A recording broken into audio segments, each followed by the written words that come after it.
You're listening to Big World Network.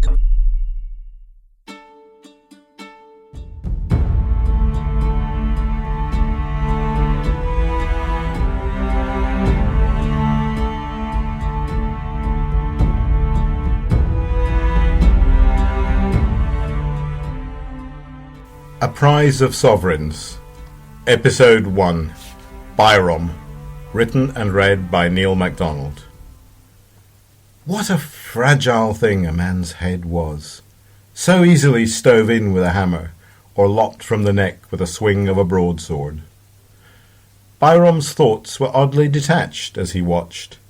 He yielded only the hint of a shiver as nigh Stocky's severed head bounced on the wooden planking of the bridge.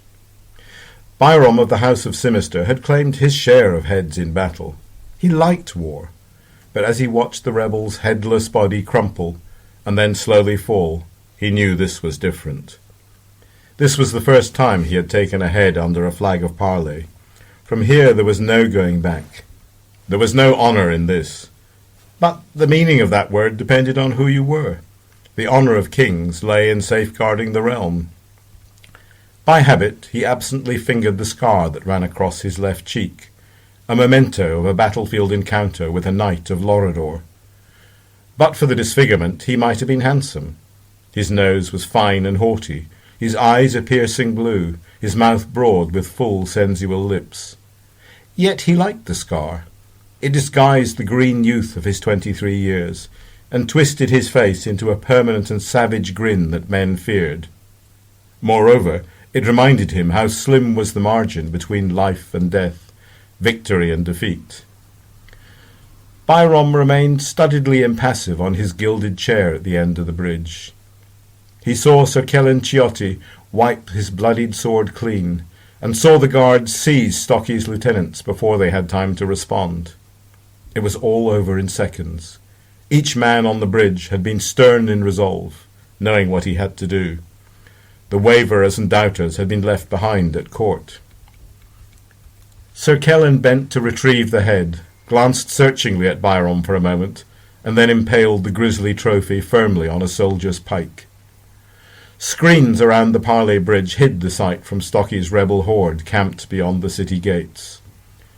The river Gwale ran unheeding and sibilant under the bridge toward Alderon, as it always had. Sparrows quarrelled in the trees on the river bank.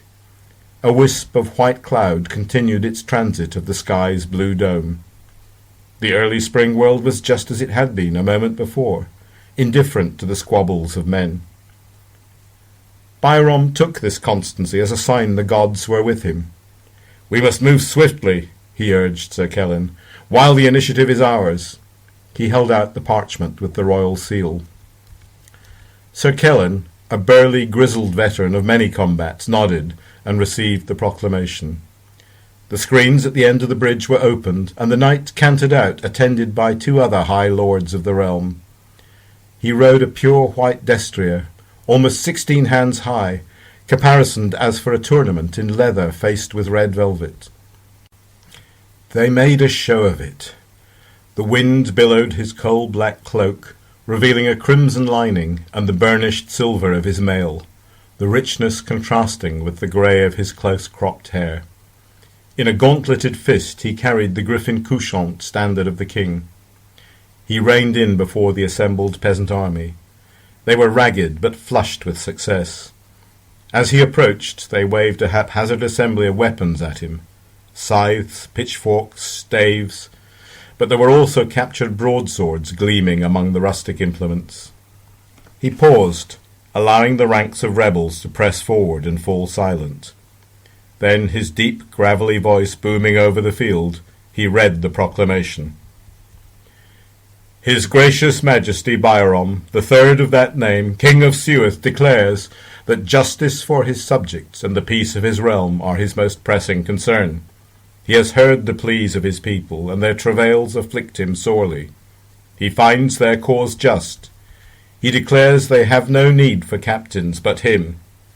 From this day hence, King Byram decrees and warrants that all men of the land are free, no longer tied to estates, and may, at their own discretion, move to where they receive the greatest return for their labour. The knight paused at just the right moment to allow the murmurings from the throng to rise into cheers. Byram watched from the bridge, nodding approvingly at the reaction. Then Sir Kellan continued reading. Further, His Majesty decrees that his stewards, bailiffs, sheriffs and lieges will no longer levy or collect the poll tax. The cheers grew deafening. Some hurled their caps into the air, and then more followed suit. As the wave of jubilant sound crested, Byram noted Sir Kellan smile quietly and roll up the parchment. The knight waited for the roar to die away before holding up his hand. You have been heard, men of Suith. You can return in safety and in prosperity to your homes. The gods save the king. The cry echoed back from all across the field. The gods save the king.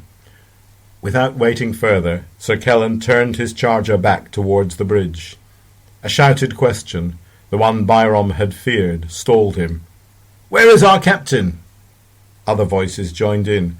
Where is Stockies? Where is Nye? Sir Kellan wheeled his mount around again to face the mob.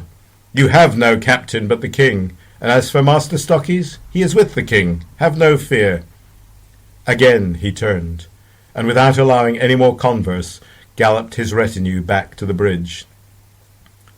Byram and his party left the bridge, returning to Alderaan with all haste, concealing the bodies of Stockies and his men in the wagons.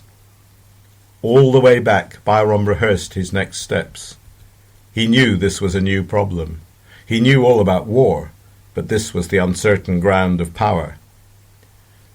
Byram had only ever known victory, skilful in battle against Lorador, before the pestilence on both sides of the sundering sea had forced a halt to war. His father, Garael, whom many still privately called the usurper, had given him the command of the Chevauchés. These lightning-mounted raids on Lorador's villages had drained and demoralized the enemy, vanishing again too fast for the foe to give battle. The ferocity of his tactics, laying waste to leagues of the Loradian countryside, butchering all who crossed his path, had earned him the title the Wolf Prince. You enjoy killing too much, Sir Kellan had said to him once. Until he has killed, no man is equipped to tell the wicked from the righteous, had been his reply. But Sir Kellan had the truth of it. There was a visceral pleasure for him in firing a hamlet, riding down screaming women and children, his great sword scything through flesh. Their fear aroused him, the killing excited him. And now, dealing with peasants instead of the neighbouring kingdom, what should he do? He had killed the leader of the revolt, but should he honour his promises to the rebels? Should he mount a brutal chevauchée on his own land, putting the rebel villages and farms to the torch, sowing terror to discourage another rebellion? But he was no longer the Wolf Prince, and he needed more weapons than savagery in his armoury.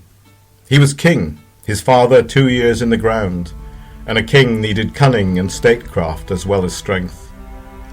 The thin warmth of the spring day was leaching from the air, now grown chill.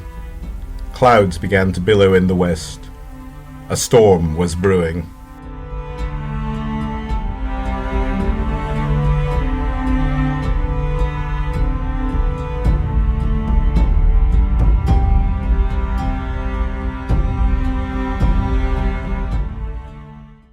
Music by Kevin MacLeod.